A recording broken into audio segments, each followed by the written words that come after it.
Ever since Sarah was a little girl, she was terrified of clowns. Fortunately for her pride, a lot of people harbored that same fear. The idea of a person being goofy and happy all the time, dressed up in a silly costume, made a lot of folks uneasy, so she wasn't alone in that discomfort category. Growing up, she rarely had to encounter one of those overly enthusiastic men or women in face paint and crazy, colorful hair, but what she did, it was bad. So bad in fact that she eventually had to go to therapy through much of middle and high school because of nightmares induced by the fear of clowns. As Sarah got older and progressed through therapy sessions, her fear eventually began to dissipate. She wouldn't shut her eyes every time she saw a clown smiling at her from her television screen or when browsing the internet and accidentally seeing a picture of Pennywise from Stephen King's It. She learned to control her fear so that it wouldn't control her. Her first year of college was perfect because of her newfound ability to stem the cry of the jester-created demons she had within. It would not be for long, however, because she would find that great fear would return, and in the most sinister way possible. It was mid-March, and Sarah was as busy as ever, juggling the workload of a typical, in-the-trenches college student. It was a Tuesday, and Sarah had just gotten out of her last class of the day, an important psychology lecture by a guest speaker that had lasted for about 2 hours. As she was making her way back to her on-campus apartment, a young man apparently in the rush collided with her, causing them to both fall to the ground. Sarah landed on her back, her bag flying off her shoulder. Angry at the man's idiocy, Sarah slowly sat up to ask him just how in the world he could be so unaware of his surroundings, but was shocked to find the man was nowhere to be found. Scanning the immediate area, there was no sign of him. Shaking her head, she got to her feet. Picking up her bag, she noticed a flyer face down on the ground. That Neanderthal must have dropped it during his hit and run, she thought. Sarah picked it up and turned it over, and gasped. It was promoting a special event called Night of the Clowns. Posted underneath, in the middle of the promo, was a picture of a creepy clown, with dark blue hair and a big orange smile plastered on his white face. Below his picture, there was a short description about the event. Are you ready for laughs a minute? Goofballs that could even make your grouchy grandma grin. Then look no further, guys and gals, because Night of the Clowns is in town. Prepare for a night of food, fun, and games, hosted by us kooky clowns, and absolutely free. Come alone or bring the entire family, all are welcome. Right underneath the description, there were directions and the starting time of the event. Confused, Sarah read that information again. She read that it would be located at the MacArthur Fairgrounds, but she knew that the fairgrounds had been closed for good 2 months ago due to the county wanting to develop the land for housing and business. There would never be any kind of festival or carnival or anything like that there ever again. Shaking her head, she continued reading, and it said it would begin at 8 p.m. that night, and that it would last until early the next morning. Why anyone would want to spend an entire night with some crazy clown, Sarah couldn't understand. She looked at the clown on the flyer again, his eyes staring back at her. She studied the flyer, trying to remember if by chance she ever heard of an event called Night of the Clowns. But nothing came to mind. It was just too weird. She shook her head, and tossed the flyer in the garbage. No thanks, she thought. No clowns for me. At about 7:50 in the evening, Sarah was on the couch in the living room watching television, and having some Chinese takeout for dinner. Her roommate Dawn was out with her boyfriend, so Sarah knew she'd be there alone for a while. As she sat there, Sarah figured she could give her boyfriend Jesse a call to see if he wasn't busy so he could come over, but then she remembered why he wasn't over her place by now anyway. He would be at work until midnight. Defeated by the realization she'd be home alone for a while, she sat and ate a forkful of chow mein, flipping through the channels. She passed over shows like Dirty Jobs and Criminal Minds, not finding anything she wanted to watch, until she saw that Man of Steel was on HBO. As she began watching the movie, she noticed the picture of her TV begin to become fuzzy. Suddenly, the screen went from showing Superman fighting General Zod in Metropolis to a disturbing face of a sad clown with dark makeup. It was juxtaposed across the entire screen, and it made Sarah jump in her seat. The clown just stared at her and motioned for her to come closer. Sarah fumbled for the remote and shut off the TV. She shook her head. Damn clowns. For the life of her, she didn't know how in the hell it went from Superman to a freaky clown, but she didn't care. Enough TV for tonight. She looked at her phone and saw that it was 8 p.m. She jumped when her cell phone suddenly rang. She looked at the number, and didn't recognize who the caller was. Sarah answered the phone. "Hello," she said. After a few moments of silence, a voice that sounded like Disney's Goofy responded. "We're waiting for you, Sarah. We're starting the fun, and we need you here." Sarah tried to pinpoint anything about the silly voice that might seem familiar, and laughed. "Okay, who's this?" "Jesse, cut it out." The person chuckled. No, no, no, no, no. Not Jesse." Sarah, still smiling, shook her head. "Okay, well, whoever this is, I'm going to go now." Before Sarah could hang up, however, the voice laughed hysterically and suddenly her television came back on. As Sarah watched in horror, that same creepy sad clown was looking at her, this time standing next to a man in a chair with his hands tied behind his back. The clown held a knife to the man's throat. As Sarah slowly recognized who the man was, she uttered a cry and cupped her mouth with her hand.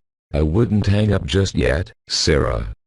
Or poor little Jesse will have to go away." Sarah looked at her phone, terrified and shaking all over. Who are you? What the hell is this?" Her eyes glued to the television, she could hear the man on the phone let out a throaty guffaw. "I'm just a clown, Sarah. You're not afraid of clowns anymore, right?" Tears began to fall down her cheeks as she looked at Jesse's terrified expression. She choked back her tears. No, I'm not. Please, just let him go." The man sighed deeply.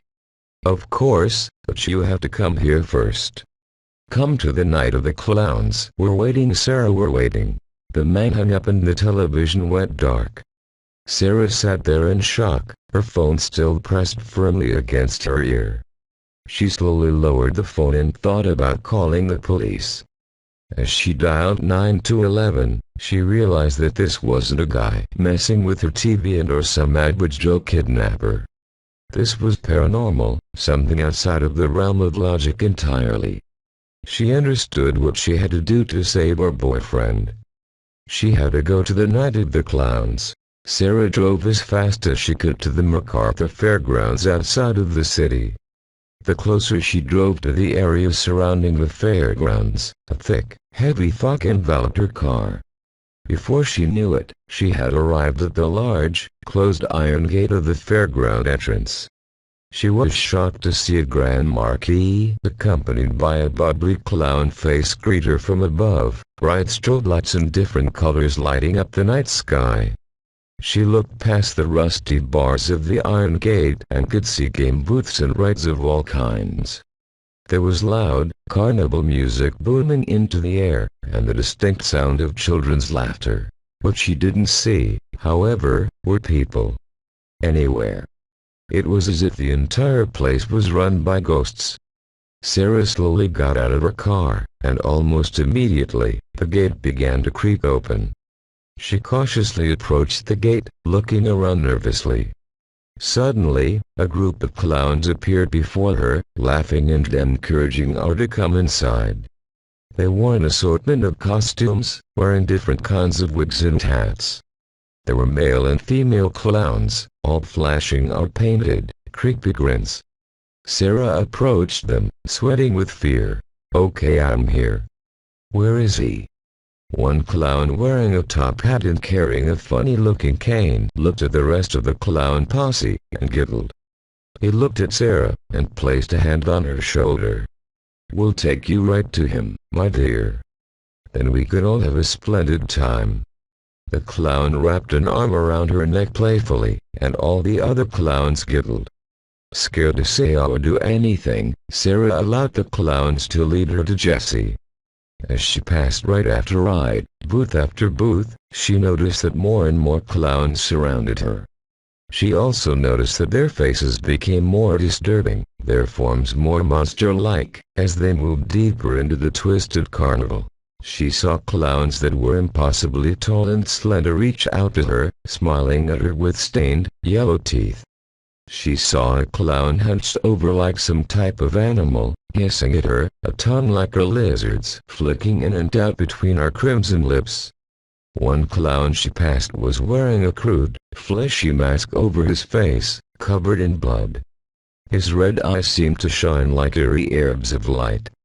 The group of clowns escorting her finally arrived at a large polka dot tent. The clown in the top hat spun Sarah by the shoulders so she could face him. Sarah trembled as she looked into his evil, manic eyes. "Where is he?" The clown tilted his head, motioning to the large tent. "Right in there, my dear. Go inside and we'll get started." He let go of her shoulders, and Sarah slowly walked into the tent. She was greeted by bright lights and great applause. She held a hand over her eyes, almost blinded by the light. She blinked several times and saw that there were hundreds of clowns sitting in bleachers surrounding her, all watching her with glee written all over their painted faces. In front of her she saw Jessie, still tied up in the chair, with that creepy, sad clown wielding a blade dangerously close to his neck. Sarah cried out in anger, and ran towards Jessie and the clown. She was mere steps away when the clown pressed the blade harder against Jessie's throat. Sarah looked at her boyfriend, and realized he had passed out. She looked at the menacing clown holding him hostage, fury in her eyes. "Let him go!" she screamed. The clown just looked at her with his dark frown, and then at Jessie. He shook his head sadly, and without warning, slit Jessie's throat wide open. Blood sprayed everywhere as Jessie convulsed in the chair, a sickening gurgle coming from his throat as he stared at Sarah with terrified eyes. Sarah, without thinking, ran up to the clown and punched him in the face. The clown fell backwards, the knife flying from his gloved hand. The clown watched as Sarah cradled Jessie in her arms, tears streaming down her cheeks. Sarah felt Jessie go limp in her arms as blood ran down her chest. She heaved as she held his head, crying uncontrollably. He didn't deserve this, and she felt the inevitable wave of guilt come over her. "This is all my fault," she thought.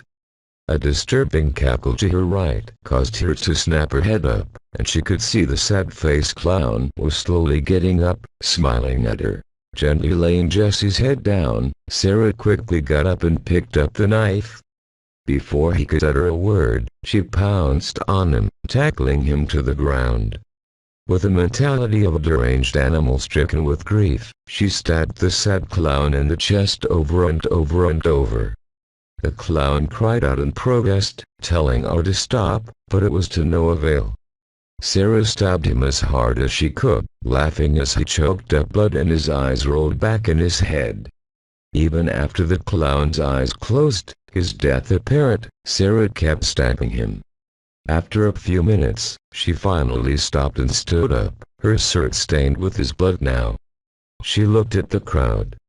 They were silent, unmoving, waiting for her next move. Crying, she threw the knife to the ground. "Are you happy now? Look what you've done to me!" she screamed. The clowns just continued to watch her in silence. Finally, the clown with a top hat and funny cane entered the tent. His eyes widened when he saw the sad clown lying in a pool of blood. He looked at Sarah and smiled. Raising his arms in the air, he faced the crowd of clowns. "Wackos and jokers, jesters and loons, she has done it. Our Sarah has done it. Finally conquered her fear of us. The clown audience erupted into laughter and applause, jumping up and down in their seats. They threw flowers and streamers and sprayed silly string into the air. The clown approached Sarah, his grin getting wider as he got closer. She stared at him with the utmost hate in her eyes. "Just let me leave. Please," she cried. The clown shook his head and motioned to the crowd. "Leave? Why, my dear, you are never going to leave." Sarah looked at him, shaking her head in confusion. "But why? What have I done to you?" The clown laughed and wrapped his arm around her shoulders once more, pointing to the crowd. "Nothing, Sarah, you've done nothing to any of us. This isn't some kind of revenge thing. No, no, no. It's something far greater. A test." Sarah, tears in eyes, looked at him. "A test?" He nodded. "Yes. A test. You passed with flying colors. We had to see if you were ready to join us." Sarah looked at him, a chill running down her spine, making her legs feel like spaghetti noodles. Join you?" He nodded once more and laughed. "Yes, join us. We seek out those who fear us and help them understand we aren't that bad. Once they finally understand, they become part of our big, crazy family. Forever." Sarah, horrified, tried to run away, but the clown held her tightly. She screamed, "Please, let me go. I lost my boyfriend, isn't that enough for you?" The clown shook his head. "He was just a part of our test. He isn't important. What's important is the fact that you passed. Now you're one of us. Here, take a look." The clown pulled a large red mirror from the back of his striped trousers and handed it to Sarah. She turned it over and saw her reflection. She screamed at the top of her lungs. The skin on her face was a ghostly white, with dark diamonds around her eyes, both cheeks painted with black circles, and her lips now a shade of ebony, formed into a white grain. She tried to rub off the paint, scratching and pulling on her skin to get the morbid makeup off her face. She then realized it wasn't paint at all but the skin itself. Trembling, she saw another transformation while looking at her reflection. Her eyes changed color, turning from a medium brown to a mosaic of green and red.